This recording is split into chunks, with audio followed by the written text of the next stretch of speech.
Welcome to Runegistics. I make fast guides here designed to help you accomplish an old school RuneScape goal or task as quickly and efficiently as possible. Today's walkthrough is for the Tithe Farm minigame, and we'll cover requirements, getting there, objectives, suggested inventory, mechanics, and rewards. There's also a first time walkthrough at the end of this video where I'll detail exactly what to do to easily complete this minigame in a somewhat optimized fashion, utilizing the method that I personally do that's going to net you about 105,000 farming experience an hour and roughly 72 Tithe Farm points every hour as well. It's not the fastest method in the world, but it's a lot less stressful and super easy to pick up. As a quick note, I would absolutely recommend to anyone to do this on mobile, especially after you've gotten the mechanics and understanding of how intense the tick clicking can be based on how many seeds you plant during each run, which you should realistically get after completing a full round of 100 seeds in the Tithe Farm probably 2 or 3 times. Feel free to utilize the chapters in the video timeline and navigate to whichever section of information you are interested in. So I don't know how everyone else feels about it, but I absolutely love the Tithe Farm. I think this minigame is badass for one major reason. It can passively make you much better at old school RuneScape. Tithe Farm may seem like a super simple and very repetitive farming simulator straight ripped from Facebook Farmville in 2010 for all you old heads like me out there, but in reality the Tithe Farm is a very versatile game because you can play it in a super chill manner or utilize it to both test and strengthen your tick clicking skills. If you are a newer player and are getting ready to experience the mid game for the first time, I would highly recommend the latter, because this is one of the best ways to practice perfect tick clicking. If you can run the farm in an efficient manner, I'd honestly say there's nothing too difficult for you in this game. Before attempting the Tithe Farm, you need to have 34 farming and 100% Hosidious Favour. The 34 skill requirement I'll leave up to you, but for the 100% Hosidious Favour, let's discuss the quick way to get that. Early in your journey, you may have completed the quest The Depths of Despair, which will give you a certificate for 10% Hosidious Favour. You also likely completed Client of Corinne, which rewards you with a 20% favor to the town of your choosing. Hopefully you didn't pick Hosidious because it's one of the easier favors to get up. Either way, let's assume you have 0% favor in Hosidious right now. If so, you really only have one option, which is plowing fields. Specifically, pushing the plows in the fields near the Tithe Farm minigame, just south of Hosidious. Doing this has a chance to give you 0.1% favor. This is given randomly, and it can take some time to get to the goal, which is 5%. I'd say you might be pushing anywhere from 10 to 20 minutes. Once you get to 5%, you unlock the ability to make and donate sulfurous fertilizer, a super simple and quick method you can ride all the way to 100%. To do this, you'll be combining saltpeter with regular compost. You can buy both of these on the GE, as well as compost from basically any farming shop. For ironman, you can dig up the saltpeter from a small mining area east of the woodcutting guild. This is conveniently located near a bank deposit box and a tool leprechaun. It's almost like this area was made for this exact activity. Basically, all you have to do is acquire 950 compost and 950 saltpeter, using whatever method you want. Then combine the two in your inventory and donate them to the clerk in the mining area for 0.1% favor each. If you're buying everything, this is super quick and takes a little effort. If you're digging yourself, this can maybe take like an hour or 2 for collecting and processing everything. Just be persistent and soon enough you'll have your 100% Hosidious favor and never have to worry about it again. There's no other hard requirement here before starting the Tithe Farm, though there are some useful pieces of equipment which we'll get into later. There's multiple ways of getting to the Tithe Farm just southwest of Hosidious where the minigame is located. Personally, I would just use the grouping teleport, which is always available and easy. If for some reason you left and needed to get back, or that teleport's on a cooldown, you can also use a charged Xeric's Talisman to go to Xeric's Glade, a teleport to house if your house is in Hosidious, or reminisce using the Karis Memoirs to Hosidious. Objectives. So this is the really easy part. All the Tithe Farm revolves around is growing 1 to 3 different types of fast growing seeds into these very large Disney World looking fruit plants. The types of seed you'll be able to use depends on your farming level, with the entry level seed being guacamole seeds, 54 being bologna seeds, and lasagna seeds at 74. Do not expect me to pronounce these properly. I'm a white guy in my 30s. What do you expect? They all grow at the same pace. There's absolutely no difference in them besides the amount of experience you get at the end. To farm them, you'll be watering them in incremental stages.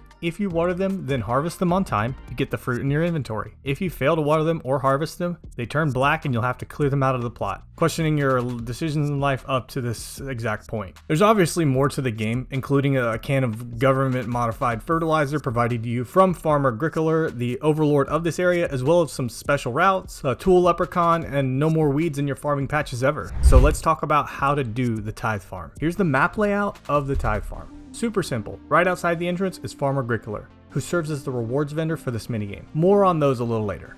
Additionally, you have a seed table where you pick up the seeds you'll be planting throughout the minigame.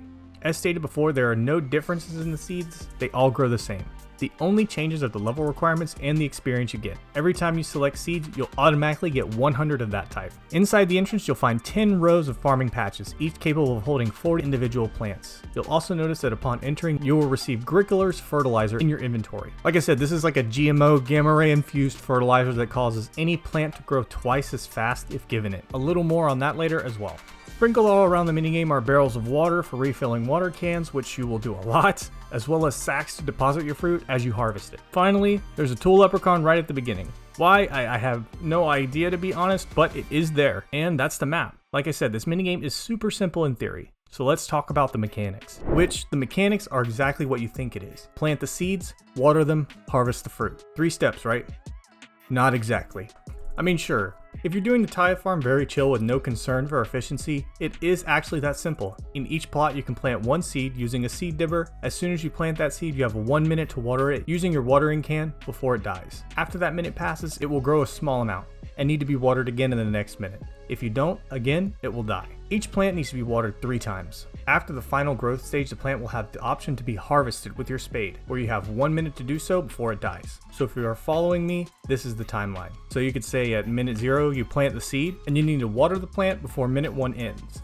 Then water the plant before minute 2 ends, water before minute 3 ends, and then harvest before minute 4 ends. You do this for all 100 seeds. Along the way, you're probably going to be refilling your watering cans using the water barrels and depositing your fruit into the deposit sacks. Each deposit will net you some generous farming XP, and after the first 74 fruit have been deposited, each of the last 26 fruit will give you 1 reward point and double farming XP, as well as a nice chunk of bonus XP for hitting that 75 fruit mark. Seeing that most of the rewards come at the end, you can put together that you do not want any of your fruits to die at any point, because it's much less reward in the long run. Optionally, you can also use Gricoller's Fertiliser on a planted seed at any given time, which will increase the growth rate, causing the plant to only need 30 seconds to grow onto the next stage. This can be both advantageous and an absolute nightmare to manage depending on how many seeds you have planted at one time. In terms of doing the tithe farm, I personally always recommend to people, don't use Gricoller's Fertiliser unless you are playing in a very chill manner, only having a few seeds planted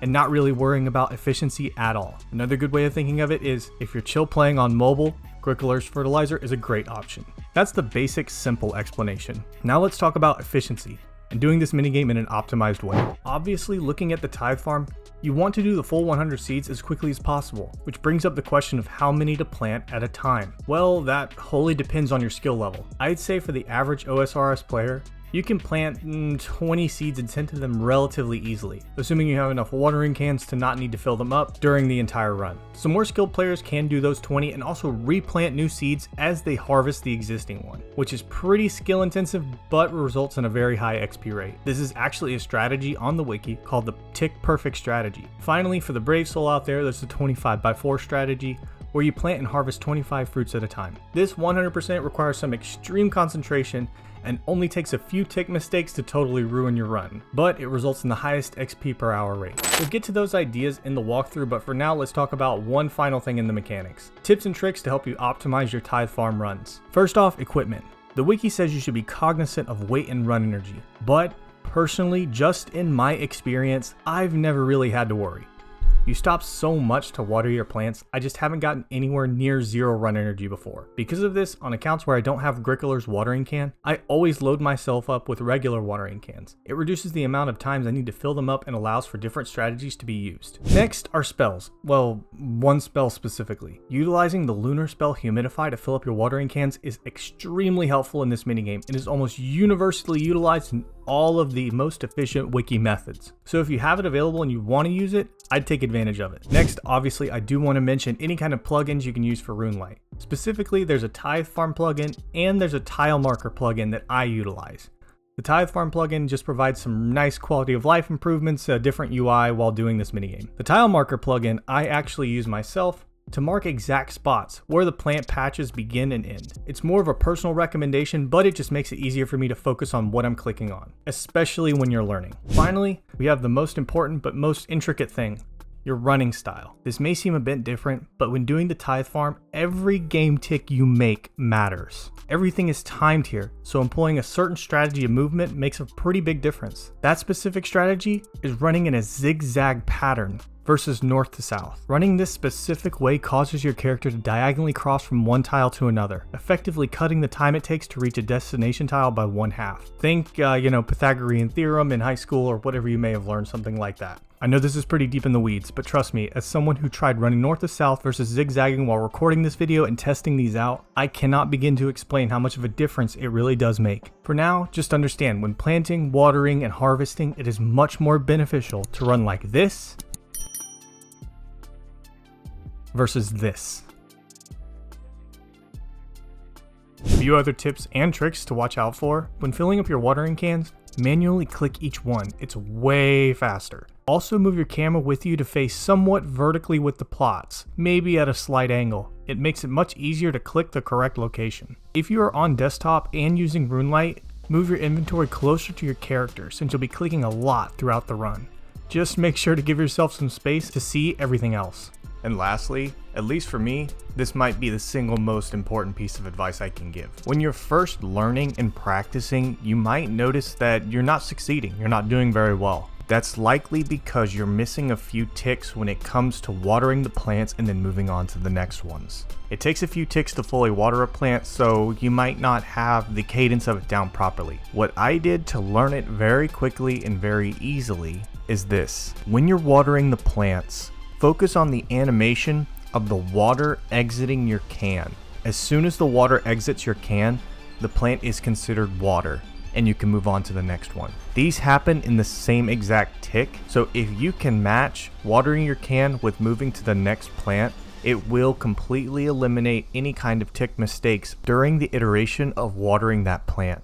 Even to this day, I still exclusively do this on mobile all the time, paying attention to when the water comes out of the can so I can move to the next one. Mainly because I don't have all of the nice quality of life improvements when I use RuneLite plugins, so I don't know when the plants are going to die. And realistically, all I can do is assume that I'm doing a good enough job to keep my plants alive and move on to the next set of seeds. Eventually, over time, you won't need to worry as much about watching the water exiting the can, but it's a really good way to understand and kind of master the cadence of how this works. I know, I've gone and made a very simple minigame much more complex, and I apologize for that. I think the Tithe Farm is a very versatile minigame, and the more complexity you add to it, the better player it actually makes you. Hopefully the walkthrough will clear up any uncertainties. We're almost there, all we need to do beforehand is cover the rewards. As far as rewards are concerned, there's some really nice unique options, but not a lot of other options. I suppose the chunks of farming XP were really supposed to be the main pull here. Either way, as stated before, for the last 26 fruit you deposit during the Tithe Farm round, you get 1 point, for a total max of 26 points. Outside of the minigame is Farmer Gricoller, who will trade these points for a few very useful, very cool farming centric items, which include the farmer set featuring the absolutely iconic straw hat. You can also get Gricoller's can, which holds 1,000 doses of water. Extremely nice for this minigame and any kind of extensive farming run you want to do. A seed box, an herb box, and the holy grail, at least to me, the auto weed option, which basically eliminates weeds from growing in your farming patches permanently. There's a few other rewards which I'll throw up on the screen, but those are the really big highlights. Alright, so let's be real. This minigame is about 7-ish years old now. It's probably been min-maxed to hell. If you're looking for a tick perfect strategy or the 25x4 strategy, wanting me to just reiterate something from the wiki, you're not going to find it here. Farming is supposed to be chill, and those are absolutely not chill methods. Instead, I'm going to walk through the method that I do. One that is similar to the tick perfect strategy, but allows for a little bit more margin for error, because I am not a professional RuneScape player who just sweats at his chair all day long. I like for it to be simple but fun. This strategy also forgoes using humidify because I know a lot of newer players don't have that option. Instead, I just use a shitload of watering cans. Obviously, if you are watching this and have Gricoller's can or want to use humidify, go for it. I just wanted to make this method as easily accessible for people as possible. Let's go ahead and call it the amended tick perfect strategy. Alright, so for the amended tick perfect strategy, you're going to need your spade, seed dibber, and 23 watering cans all filled. The remaining spaces in your inventory will be for the seeds, Gricoller's fertilizer, and the fruit you harvest. Once you have these items and have entered the minigame area, head to this corner and get ready. Now, plant and water 20 seeds in a zigzagging run style. moving southeast for plots 9 to 16. Then looping around the farthest west patches for plots 17 to 20. Once you're done, run back to your starting point. Begin watering all the plants in the same manner, following your movements from before. You're going to do this for step 3 as well.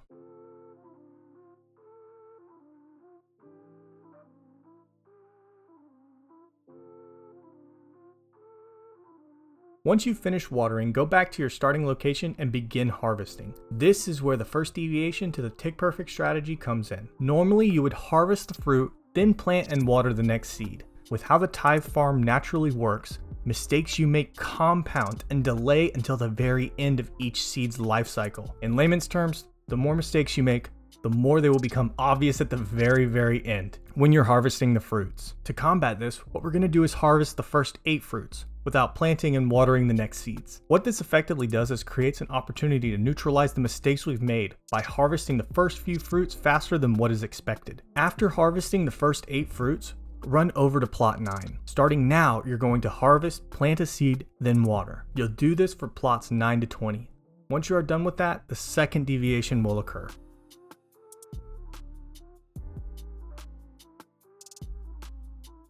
Run over to the water barrel, which should be right next to you, and fill up 4 of your watering cans. If you fill up 4 after every harvest run, you'll never run out of water throughout the entirety of the 100 seeds. Once you've filled up 4 cans, run back to your starting point and plant and water the 8 seeds you skipped previously. After that, really, we've reached somewhat of a loop, and we can go back to step 2 and just repeat the process. Begin watering all the plants in the same manner, following your movements from before. You're going to do this for step 3 as well.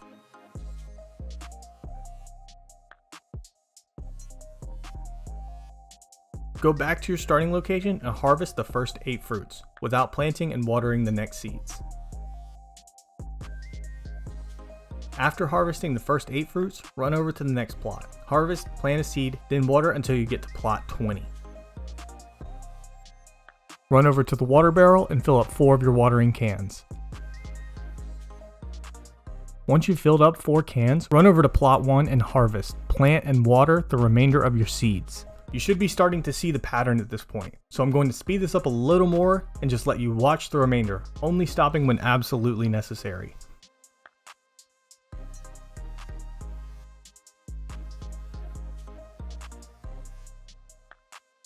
As you can probably guess, there's going to be a few times where things overlap, such as filling up the water barrels with harvesting the first 8 plants. That's totally fine, just react to it how you normally would. Grab the first 4 plants, then go fill up your water barrels, then grab the last 4, and then proceed to the next step. Once you do it a few times, it becomes pretty second nature doing all of these steps, because there's not that many to memorize and they're all relatively repetitive.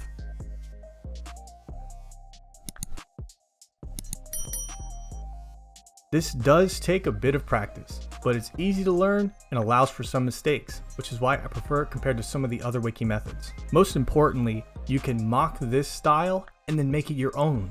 Change something up, do whatever you want, see what works best, or make it more or less intense to fill the playstyle you are interested in. That's what the Tithe Farm is all about, matching it to the way you want to play it. That run took me just a little over 21.5 minutes. Considering this thing takes almost the exact amount of time every time you run it, you can extrapolate that out to about 105,000 farming experience an hour if you're using the highest level seeds and you're wearing the farming set. Here's the rates you could expect for all other seeds and if you're not wearing the farming set. It's also going to net you roughly 72 points an hour, meaning it's not going to take very long to get all the rewards that you want to get. So, if you were successful in completing the Tithe Farm and learning it, congratulations. This minigame is what you make of it, and offers the versatility to be super chill and a relaxing or real skill challenge. If you liked the video, feel free to leave a like. I'll be putting out more minigame guides just like this one and other guides for different areas of OSRS. So if you like the format and want to learn other areas, subscribe so you get notified. And as always, feel free to comment areas where you think it needs better explanation. Always happy to hear from you on ways to make this easier. Until then, I'll see you guys on the next one.